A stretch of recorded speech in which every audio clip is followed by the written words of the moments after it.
Hello, welcome students. The class 10th chapter of History, Rise of Nationalism in Europe. That is the first chapter of your history. Today we are going to discuss about the topic beginning of imperialism. Imperialism means साम्राज्यवाद. साम्राज्यवाद की शुरुआत कैसी हुई?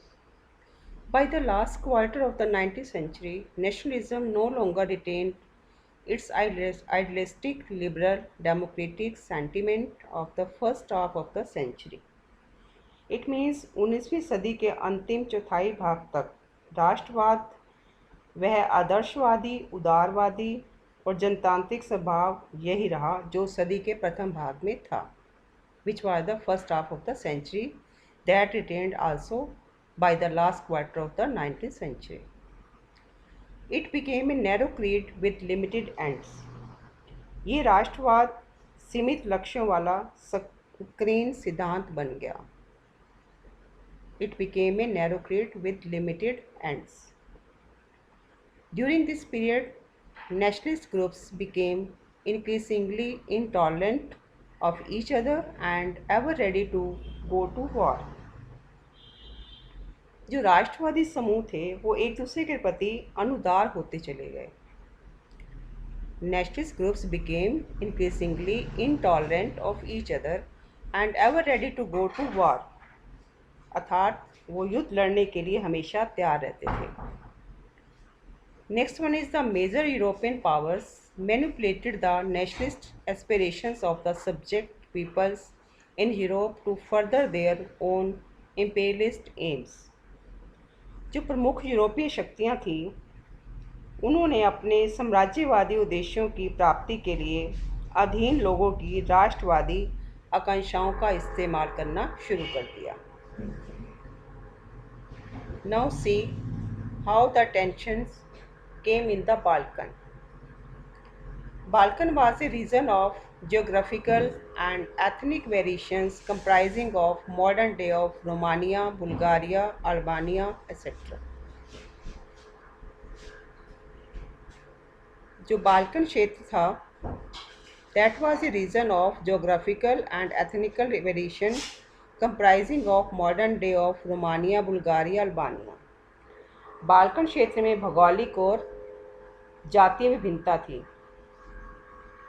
इसके अंदर Romania, Bulgaria, Albania आदि प्रदेश आते थे.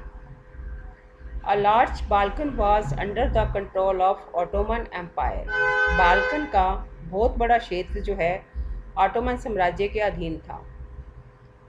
The spread of romanticism of Ottoman Empire made this region very explosive. Balkan क्षेत्र में रोमानी राष्ट्रवाद के विचारों के फैलने से ऑटोमन साम्राज्य में विस्फोट हुआ. बाल्कन क्षेत्र में रोमानी राष्ट्रवाद के विचारों के फैलने से ऑटोमन साम्राज्य में कैसी स्थिति हो गई? विस्फोटक स्थिति हो गई. The various Slavic nationalities and that led to an event of tension. जैसे जैसे विभिन्न स्लाव राष्ट्रीय समूहों ने अपनी पहचान और स्वतंत्रता की परिभाषा तय करने की कोशिश की तो बाल्कन जो है गहरे टकराव का क्षेत्र बनता चला गया. The rivalry between the big powers of UK, Russia, Germany to have a hold over Balkans made this area an explosive one. Rivalry means प्रतिस्पर्धा. बड़ी बड़ी ताकतों के बीच में प्रतिस्पर्धा जैसे कि UK, Russia, Germany to have a hold over Balkans made this area an explosive one. इसमें से प्रत्येक बड़ी शक्तियाँ बाल्कन के ऊपर अपना कब्जा करना चाहती थी जिससे यह क्षेत्र जो है तनाव का क्षेत्र बन गया. So in this way you have seen that every big powers started to hold on the Balkan area and by this it led to the war and in the end it led to the First World War. रूस, Germany, England जैसी बड़ी बड़ी ताकतें Balkan पर अपनी शक्ति को बढ़ाना चाहती थी, अपने प्रभाव को बढ़ाना चाहती थी। इससे क्या हुआ, इन इलाकों में कई युद्ध हुए और अंततः प्रथम विश्व युद्ध हुआ। So in this way you have seen that Balkan became the area of the tension in the world. Thank you.